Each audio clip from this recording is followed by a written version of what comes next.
Sinisulong ngayon ng ilang medical group na mas maituro pa sa publiko ang mga nagagawa ng stem cell therapy. Ano-ano nga ba ang epekto nito?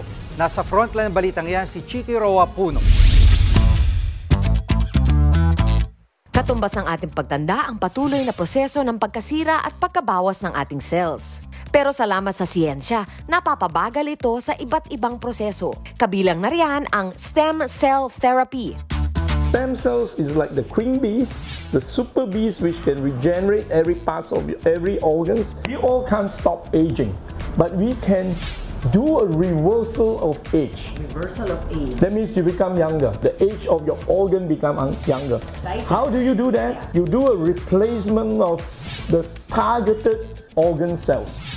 Dahil nga ang stem cells ay may kakayahang mag-regenerate ng organ cells, ginagamit na rin ito para masolusyonan ang iba't ibang skin condition. Because we're living in a tropical climate, so we get to have dry skin, atopic dermatitis, contact dermatitis. We also have stress urticaria. There's also acne in various body parts. So there's also open pores, oily skin, and there's multiple layers and cases of skin ailments. So talagang from the simplest complaints like acne, yes.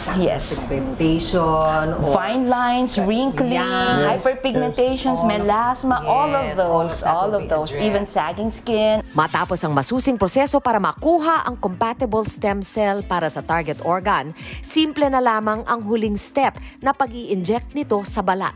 Kaya naman talagang mayroong pag-asa para sa iba't ibang skin ailments na akala nating wala ng lunas. Nagbabalita mula sa Frontline, Chiki Roa Puno, News 5.